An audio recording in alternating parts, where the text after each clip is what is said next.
Welcome in, ladies and gentlemen, boys and girls. RFK Refugees Podcast. Ted here, John here, and we are joined by a very, very special guest, Michael Anderer from the Blue City Radio, to help us preview our next victim on Saturday. Michael, how are you doing, my friend? I'm doing well, and that's some pretty confident talk. Didn't we play each other a couple of weeks ago? You did. I believe there was some tomfoolery with a red card, and everybody's like, "Oh, let's just throw 11 out there." I don't know. It'll be interesting to see what type of lineup, what type of lineup or how similar the lineup will be. I'm not sure what type of lineup you guys threw out there. I know a little bit about your team, but they weren't ready for trial list number 3 and trial list number 4. So that's you're not prepared.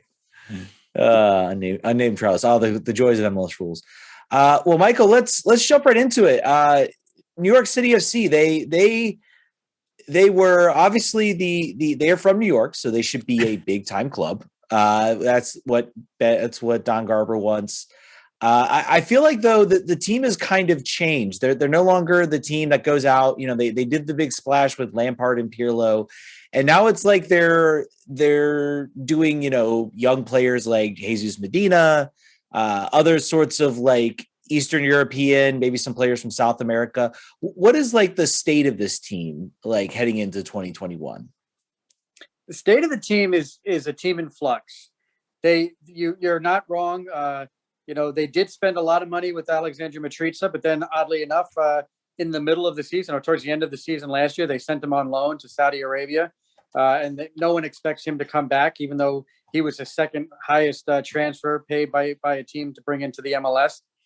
The biggest problem with NYCFC right now is I think they started to position themselves and save some money and be a little bit frugal in hopes that their stadium plans would be approved, and that hasn't happened. So now you have a team that has no stars and has no stadium. So they're playing in 2 different venues this year, which I guess is a plus because in previous years they've played in 3 different venues. But it's one of those things where they don't have the dynamic roster that is going to really lure fans, and it's not, quite honestly, it's not a roster that's going to scare people. It's a consistently strong roster, but it's not there's not one player that you can focus on and say, that's the guy I have to watch. You spoke about sort of the change in mindset to maybe more of a budget-friendly team, for at least for the near term. Alex Ring, Ronald Matarrita, both gone, both kind of replaced, I would say, particularly the left. Matarrita has been replaced by a few different players. You guys are also sitting on a pile of GAM and TAM like we are. We've not spent it yet either. As far as hopes for this year, as far as player construction, are you in a similar boat to DC United as we are kind of waiting till the summer to see what sort of players we can bring in and not try to jam in? I think that DC United has made some acquisitions, but nothing earth-shattering, nothing that's going to scare anyone, and then keeping our powder dry to the summer. Is that what NYCFC is doing as well? Yeah, that'd be very accurate. NYCFC just recently signed a player probably a week ago, Thiago Andrade. He's a young, I forget how old he is. I think he's 18, out of Uruguay. And then they actually, CFG, who is NYCFC's parent company, he's so familiar, connected to Man City and everything. They just bought a player, Santiago, and he is playing currently in Uruguay for Montevideo, and he is apparently the real deal. He's a 20-year-old, has a lot of experience, is tearing it up. And he's a guy who a lot of people think that the problem was there was a snafu in how the paperwork was handled that would have had him come here in January. But it seems pretty clear that he's supposed to be coming. I mean, basically in interviews, he said, yeah, I'm going to join in June. So I think a lot of NYCFC fans are hoping that comes to fruition, because that's a guy who definitely can score goals in MLS. You brought up the stadium and how you all are going to be playing in several different facilities, or at least you said at least 2 different stadiums this year. What is, and I know I'm asking you a question you probably have 0 answers to. Where does this stand? I feel like with each story, it's like it gets less and less seeming sure. Like, the first couple ones are like feel real, and then it's kind of like, well, now they're going to try this place. Now they're going to try this place. It feels like kind of a hopping sort of thing. Is there any traction, any signs of hope that this team is going to get out of Yankee Stadium and get their own facility in the city of New York? Yeah, there's plenty of traction. Unfortunately, right now in New York, or New York City, you're in an election year for the mayor. That doesn't help. The thing we do know is that they have locked into one site. It is a property that is near Yankee Stadium, so there's not going to be a need for the fan base to relocate. There's not going to be a need for the businesses that have been supporting NYCFC in the local area, the bars and the restaurants to change. The challenge is that they're building it next to the Major Deegan, which is a major artery into New York City, and they would have to basically remove an off-ramp and relocate that off-ramp. And I mean, you guys are in the DC area. Try moving something off New York Ave, and it's not gonna happen. So that's been their biggest challenge. Even if it gets approved, the club has been very clear that it's going to be a 3-year process because of all the other infrastructure that has to be accommodated. Because obviously, all of that would happen before they could even put the structure for the stadium in place. But look, they've locked it down. It used to be. I mean, at one point they had 4 different venues that they were looking at and different proposals that were out there. They've got it down to 1. It's made some good progress in the community boards. Now it's just a matter of the patience. And the team does feel confident that this is the closest they've been to being able to make an official announcement. But again, that's been the same story since 2016, 2017. What do you feel if that gets done? Do you feel? I feel like in DC we all have this picture in our head of what a new stadium would bring and sort of bring in fans, and everybody has this picture of what the stadium is. The stadium we got isn't bad, but it's certainly maybe not something like we see around the league. What do you sort of envision though as the stadium gets announced, it gets built, there's the first game? Do you see it? Because I mean, let's be frank. I mean, I feel like the interest around the team has kind of died down a little bit. It was a huge swell, and now it's been kind of, like you said, they're not signing big name players. They're not bringing in the talent, at least the well-known talent that you would see. What do you see? Do you see a stadium maybe shifting that focus, or do you think they need to maybe also combine it with a big name talent again and sort of bring that back to New York? No, I think, well, I'll say it this way. I think a big name talent would definitely help. But we all know that the biggest problem with NYCFC is they've played consistently. They've made the playoffs the last 5 seasons in a row, and the problem is every year they've been eliminated early on. They've won one playoff game in their history, and that was a play-in game against Philadelphia. That was the problem that's been the anchor that's been dragging this team down, is that the fans have kind of got I think about it like the 1990 Atlanta Braves. The fans got so accustomed to the team making the playoffs that there wasn't really any draw regular season. Maybe some people got excited when they got to the first round, but it wasn't until the divisional series that people started to pay attention. And that's what's happening with NYCFC. The diehards are there, but the casual fans have kind of atrophied. And even within the diehard fan base, and I know that you guys have had to deal with this with DC. The front office has had some really major screw ups in how it's handled the supporters, and it hasn't done a lot for the supporters to be able to bring in new members. For people who haven't been to Yankee Stadium to see a game, what is that experience like? Is it? I mean, we played at RFK forever. We played in baseball stadiums. It's got its own certain vibe, but it's also, obviously you look at the name of our podcast, we have warm feelings for that. What is that experience like as a supporter, and what is it like playing in your theoretical natural rivals named arena, by force of need at the moment? But what's the mindset there like for you guys as supporters? Look, for the talking about Red Bull Arena, because that's the easy one. It's it was really horrible last year. Luckily, the 2 games that had fans were the CCL games. So early on, it was February, so there were so many other things you could complain about, February and March. But the thing that's going to be interesting this year, and I haven't heard anything, NYCFC hasn't announced any of the ticket information for the 2021 games in Red Bull Arena, is going to be what happens to the South Ward, where the Red Bull, the way the Viking Army usually positions themselves. Last year, when NYCFC was playing there, the South Ward wasn't complete. They were still waiting for the seating to come in, so the section wasn't open. So it was nice and easy. The Red Bull fans were happy because their cathedral was protected. That their sacred spot was protected. I think it's going to be very interesting to see what happens this year, because that could change the dynamic. Look, I think the NYCFC fans that went to the CONCACAF games last year, they've already chosen the section behind the goal opposite South Ward is their quote unquote supporter section. So they've already gotten, they know where they want to sit. They know where they want to be to support the team. But the play on the field, I don't think it's going to affect that as much as far as the fans being loud. But we've seen already that fans have been opposed to it. There's been, vocal boycotts on Facebook and in Twitter and all the different social media groups that have said they're not going to Red Bull Arena. But I think the biggest factor is, again, if this team comes out and wins, the first 3 or 4 games and wins games against some tough competition, when they start to play those games in Red Bull Arena, fans are going to be there because they want to go see a good product. If this team starts to tank, and they've gotten off to slow starts in the past a lot, then fans are going to be like, good, I'm not going to waste my time.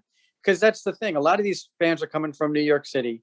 And if you're coming from New York City just to get back from Red Bull Arena after a game, it's about 2-hour commute just because of the way the trains run. Harrison is not convenient for those in the city, for sure. No. That's no, not a doubt. I think it might be almost as convenient for me to take the Amtrak from Union Station. It's not that much more inconvenient.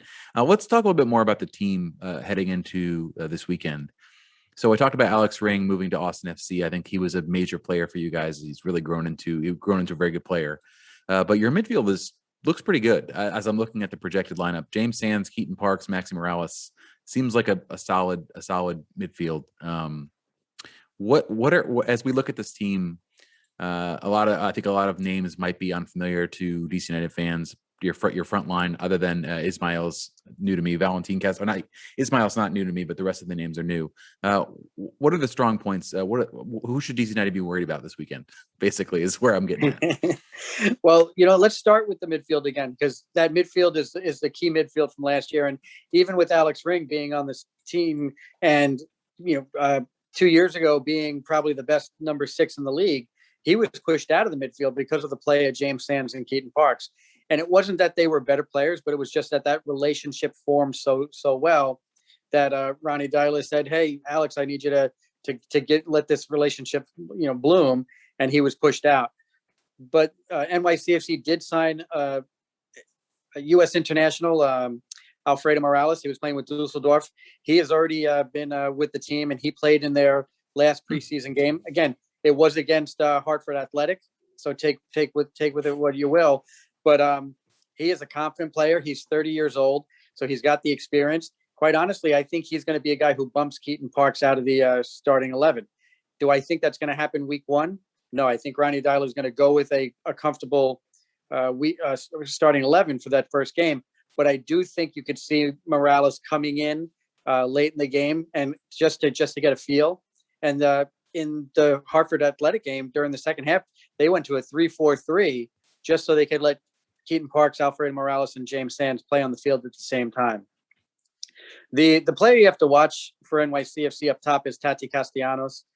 He's a Argentinian player. He had been rumored all season long to be going to Palmeiras to play in the Brazilian league. And those rumors were hot and then cold. And then just this week got hot again. So fans are very nervous that this could be something that we have 2 more days before the rosters are locked in. People are really nervous that Palmeiras might come in with money that NYCFC can't refuse. The problem with NYCFC is if they take that money, they have no number 9. Hebert is still recovering from ACL surgery, correct? Correct. He's late June, early July, projected by Ronnie Dyla. So that's the biggest question. They have a DP winger in Jesus Medina. Actually, he's not a DP this year. This was his first season where he drops back into a TAM player. But he's not. Ronnie Dyla himself has said in the past he's not a winger.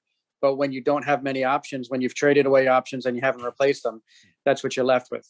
The player I would tell your fans to look out for is Andres Jason. He's a 19-year-old homegrown academy product. He's just finished his freshman year at Yale University.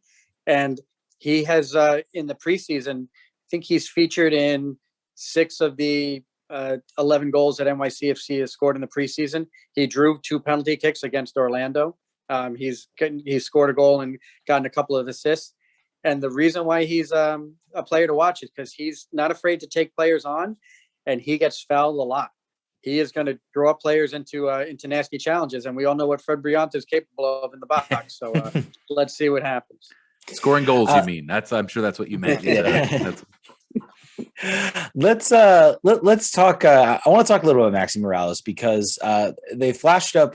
He's one of those players. I know he's been here for a while, but he still feels like very recent. And I guess I'm just so used to players coming here, at 21, 22, 23, that when they said, "Oh, he's 34 years old," I almost had to take a kind of snap my head back and go, I guess he is. I would think he was actually a little younger. Obviously, when players start to get that age, they start to hit a little bit of a wall. Matt Doyle seems to be a little bit down on him as far as his age goes. What have you seen from him in preseason? Is he potentially lost a step, or do you think a lot of that is mostly unfounded? Age is just a number, as they say. The short answer is we haven't seen a lot of him in preseason. So there's 2 players that are on the projected starting 11 that we haven't seen a lot of. One is Anton Tinnerholm, and the other one is Maxi Morales. Tinnerholm, I don't think anyone is concerned. I don't think it has anything to do with injury. I just think he played a lot last year, and he's a competitor. And that I think Ronnie Dyla knows that as soon as he steps on the field, he's going to be fresh and he's going to be ready. Morales is the one that I think does concern people. He missed, I think, a third, or if not a half of last year because of injury. It's something that is definitely a concern. It's another spot where NYCFC does not have any depth. So you talk about the number 9 position and no depth there, and you also talk about the number 10 position, no depth with behind Morales. So that's a big concern. I don't think he's lost a step. I just think he's got to be careful about his age, and he's a player like Andres Jason. He gets fouled a lot, but he is the most talented player that NYCFC has. He's the last player in MLS to get to 20 assists in a single year. And that's a stat that gets overlooked quite a bit, but he's extremely talented. The big difference though, is now he's delivering services into a guy named Castellanos as opposed to a guy named Villa. And with David Villa on the end of those balls, they're all going in the net. With Castellanos, it's about a 33% chance that he's going to put one on frame. So that's been where the drop off has been. NYCFC last year was just horrible in scoring goals. They just constantly missed the frame, and I think that's something that they've corrected, at least to what it looks like in the start of this season, but in this preseason. But they still have to prove it once the games mean something. So you're saying Gideon Zelayam is not the savior of the U.S. national team of yesteryear, one of the many saviors we've gone through, is not going to be a suitable backup for Maxi Morales? Zelayam is a guy we just haven't seen. He was injured all of last year. I have no doubt that he's got the talent, and Dyla talked about it in last year before he got hurt, that he was the most technically gifted player on the field during preseason. But again, this guy even when they started preseason this year, he wasn't fit to play. He missed the first 3 weeks of preseason, and we've seen him train and play since. But it's scary. And look, I'd love to see the guy get a chance and resurrect his career, but it hasn't happened. It hasn't happened in Kansas City, and it hasn't happened here. All right, let's talk predictions for this weekend. I think it's always the most important thing when we've got the enemy on the show. I just now placed a parlay at plus 1804 with Yamil Assad to score anytime, both teams to score, And stupidly, I went with DC United money line because I'm just going to lose money this year, and I refuse. I refuse to bet draw or loss at home. What's your? How do you see this game playing out in the first game of the season? I think we can take the preseason game and put that to the side as a non-predictor. But how do you see this play out this weekend? I think NYCFC is going to be attacking. They're going to have that attacking mindset. The one thing that we've heard, and it was just announced today that Sean Johnson is the captain of the team. So he did a media press conference today, and it's about the locker room being very different than last year. And you mentioned guys like Alex Ring and Ronald Matarrita. Quite honestly, they've both been criticized for being a little bit too selfish in the locker room and being a little bit too self-centered in their approach to the game. And I think that those demons have been have been chased out. So I expect the team to come out strong, but it is going to be about the performance of Castellanos, and can he put those chances on target? Castellanos is also a very hot and cold player. He can either tear you up and make your defense look foolish, or he can get frustrated. He likes to try to play physically, like a Dom Dwyer type of player. But if he's not getting the call from the referees, and we saw that play out in the preseason game, that's why those red cards were given. Yeah, maybe I don't. You can argue about whether it was where the contact was, but Castellanos' red card was for retaliation, and I think that's where he gets heated, and we saw it in his in the preseason game against Hartford Athletic. NYCFC is winning 2-0, but they're playing against the USL squad. And this guy is out there, trying to get under a defender's skin, and it's just it's something that you have to watch for. But I'm going to say it's good. I would pick a 2-1 victory for NYCFC. Just again, like you're saying, you just having a confidence in the squad. I don't think we're going to be good enough to keep DC off the board, but I do think that we'll have a chance. But it's the biggest factor for us is you guys are such an unknown. So that's it. It'll just be fun to watch games that mean something. That is the overwhelming narrative from MLS national media, is like no one has any idea what this team is, and that's we were saying that when unknown is a like a positive attribute, that's where we're at right now. We're the wild card. Anything could happen. Ted, what do you think the score is going to be? I am going based off our new coach Hernan Losada's interview about how much he favors 5-4 games versus 1-0. I'm saying a 5-4 win for DC. I'm going right off the bat with the crazy. Ted is immediately trying to lose this season-long prediction contest that we're about to start. So I'm going with the reverse. I'm going with 2-1 for DC. Similar thought process. I think that the you're definitely going to score. The defense, the 3-man back line is still a very much a work in progress. But I'm, we're home. I've got to hope for some home cooking and some 2 goals. But I think we're up for a good game. I think it should be. I think this is a good start for the season for both of us. Yeah, and I think that's the thing that we're both. We're not, we're not dynamo teams. We're not dynamic teams that are out there to scare people because we have the best rosters. So it's a good matchup because I think we both get to feel each other out. Agree. All right, Michael, thanks so much for joining us. Let the good people know where they can find you. All right. Well, thanks so much for having me on. The social media I use most often is Twitter. So look for me at Blue City Radio. All righty. All right. Thanks so much, Michael, for joining us. And guys, thank you so much. Be there for our tailgate. We're going to have our tailgate, rfkrefugees.com/tailgate. Be there at 6:30 if you are unable to get a ticket into the stadium. And thank you all so much for joining us. And we will catch you guys at the tailgate. Vamos. Vamos.